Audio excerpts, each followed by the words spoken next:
عبداللہ بن مسعود رضی اللہ عنہ نے فرمایا کہ جب ہم نبی کریم صلی اللہ علیہ وسلم کے پیچھے نماز پڑھتے تو کہتے، ترجمہ: سلام ہو جبرائیل اور میکائیل پر، سلام ہو فلاں اور فلاں پر، اللہ پر سلام۔ نبی کریم صلی اللہ علیہ وسلم ایک روز ہماری طرف متوجہ ہوئے اور فرمایا، اللہ تو خود سلام ہے، تم اللہ کو کیا سلام کرتے ہو؟ اس لیے جب تم میں سے کوئی نماز پڑھے تو یہ کہے۔ ترجمہ: تمام آداب بندگی، تمام عبادات اور تمام بہترین تعریفیں اللہ کے لیے ہیں۔ آپ پر سلام ہو اے نبی، اور اللہ کی رحمتیں اور اس کی برکتیں ہم پر سلام، اور اللہ کے تمام صالح بندوں پر سلام۔ جب تم یہ کہو گے تو تمہارا سلام آسمان و زمین میں جہاں کوئی اللہ کا نیک بندہ ہے اس کو پہنچ جائے گا۔ میں گواہی دیتا ہوں کہ اللہ کے سوا کوئی معبود نہیں، اور گواہی دیتا ہوں کہ محمد صلی اللہ علیہ وسلم اس کے بندے اور رسول ہیں۔ صحیح بخاری حدیث نمبر 831۔ عروہ بن زبیر نے خبر دی، انہیں نبی کریم صلی اللہ علیہ وسلم کی زوجہ مطہرہ حضرت عائشہ صدیقہ رضی اللہ تعالی عنہا نے خبر دی کہ رسول اللہ صلی اللہ علیہ وسلم نماز میں یہ دعا پڑھتے تھے۔ ترجمہ: اے اللہ، قبر کے عذاب سے میں تیری پناہ مانگتا ہوں، زندگی کے اور موت کے فتنوں سے تیری پناہ مانگتا ہوں، دجال کے فتنے سے تیری پناہ مانگتا ہوں، اور اے اللہ، میں تیری پناہ مانگتا ہوں گناہوں سے اور قرض سے۔ کسی یعنی ام المومنین حضرت عائشہ رضی اللہ تعالی عنہا نے حضور صلی اللہ علیہ وسلم سے عرض کی کہ آپ صلی اللہ علیہ وسلم تو قرض سے بہت ہی زیادہ پناہ مانگتے ہیں۔ اس پر آپ صلی اللہ علیہ وسلم نے فرمایا کہ جب کوئی مقروض ہو جائے تو وہ جھوٹ بولتا ہے اور وعدہ خلاف ہو جاتا ہے۔ صحیح بخاری حدیث نمبر 832۔ عروہ بن زبیر رضی اللہ تعالی عنہ نے خبر دی کہ حضرت عائشہ صدیقہ رضی اللہ عنہا نے کہا کہ میں نے رسول اللہ صلی اللہ علیہ وسلم کو نماز میں دجال کے فتنے سے پناہ مانگتے سنا۔ صحیح بخاری حدیث نمبر 833۔ ابو بکر صدیق رضی اللہ تعالی عنہ سے روایت ہے کہ انہوں نے رسول اللہ صلی اللہ علیہ وسلم سے عرض کیا کہ آپ مجھے کوئی ایسی دعا سکھا دیجئے جسے میں نماز میں پڑھا کروں۔ آپ نے فرمایا کہ یہ دعا پڑھا کرو۔ ترجمہ: اے اللہ، میں نے اپنی جان پر گناہ کر کے بہت زیادہ ظلم کیا، پس گناہوں کو تیرے سوا کوئی دوسرا معاف کرنے والا نہیں۔ مجھے اپنے پاس سے بھرپور مغفرت عطا فرما اور مجھ پر رحم کر کہ مغفرت کرنے والا اور رحم کرنے والا بے شک و شبہ تو ہی ہے۔ صحیح بخاری حدیث نمبر 834۔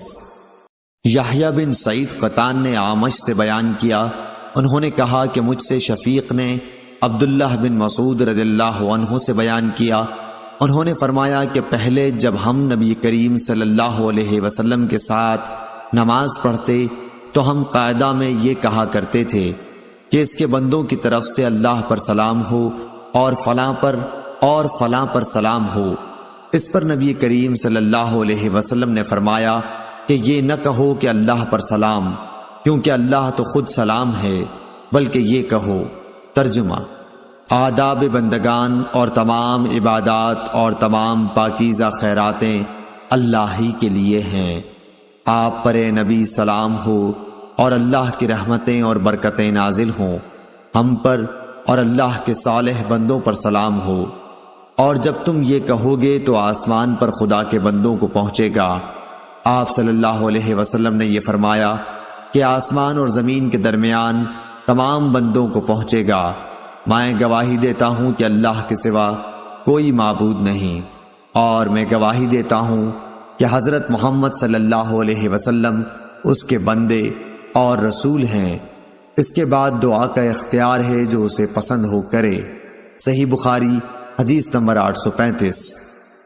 ابو سلمہ بن عبد الرحمن نے کہا کہ میں نے ابو سعید خدری رضی اللہ عنہ سے دریافت کیا تو آپ نے بتلایا کہ میں نے رسول اللہ صلی اللہ علیہ وسلم کو کیچڑ میں سجدہ کرتے ہوئے دیکھا۔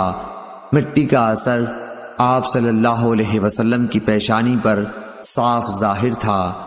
صحیح بخاری حدیث نمبر 836۔ ابن شہاب ظاہری نے ہند بنت حارث سے حدیث بیان کی کہ ام المومنین حضرت ام سلمہ رضی اللہ عنہا نے فرمایا کہ رسول اللہ صلی اللہ علیہ وسلم جب نماز سے سلام پھیرتے تو سلام کے ختم ہوتے ہی عورتیں کھڑی ہو جاتیں باہر آنے کے لیے، اور آپ کھڑے ہونے سے پہلے تھوڑی دیر ٹھہرے رہتے۔ ابن شہاب رحمۃ اللہ علیہ نے کہا، میں سمجھتا ہوں اور پورا علم تو اللہ ہی کو ہے، آپ اس لیے ٹھہر جاتے تھے کہ عورتیں جلدی چلی جائیں اور مرد نماز سے فارغ ہو کر ان کو نہ پائیں۔ صحیح بخاری حدیث نمبر 837۔ معمر بن راشد نے ظاہری سے خبر دی، انہیں محمود بن ربیع انصاری نے، انہیں اتبان بن مالک رضی اللہ عنہ نے، آپ نے فرمایا کہ ہم نے رسول اللہ صلی اللہ علیہ وسلم کے ساتھ نماز پڑھی، پھر جب آپ نے سلام پھیرا تو ہم نے بھی پھیرا۔ صحیح بخاری حدیث نمبر 838۔ عبداللہ بن مبارک نے خبر دی، کہا کہ ہمیں معمر نے ظاہری سے خبر دی، کہا کہ مجھے محمود بن ربیع نے خبر دی، وہ کہتے تھے کہ مجھے رسول اللہ صلی اللہ علیہ وسلم پوری طرح یاد ہیں، اور آپ کا میرے گھر کے ڈول سے کلی کرنا بھی یاد ہے جو آپ نے میرے منہ میں ڈالی تھی۔ صحیح بخاری حدیث نمبر 839۔ اتبان رضی اللہ عنہ نے کہا کہ میں اپنی قوم بنی سالم کی امامت کیا کرتا تھا، میں حضرت صلی اللہ علیہ وسلم کی خدمت میں حاضر ہوا اور عرض کی کہ میری آنکھ خراب ہو گئی ہے اور برسات میں پانی سے بھرے ہوئے نالے میرے اور میری قوم کے مسجد کے بیچ میں رکاوٹ بن جاتے ہیں، میں چاہتا ہوں کہ آپ میرے گھر پر تشریف لا کر کسی ایک جگہ نماز ادا فرمائیں تاکہ میں اسے اپنی نماز کے لیے مقرر کر لوں۔ حضور صلی اللہ علیہ وسلم نے فرمایا کہ انشاءاللہ تعالی میں تمہاری خواہش پوری کروں گا۔ صبح کو دن چڑھ گیا تو نبی کریم صلی اللہ علیہ وسلم تشریف لائے، ابو بکر رضی اللہ عنہ آپ کے ساتھ تھے، آپ نے اندر آنے کی اجازت چاہی اور میں نے دے دی۔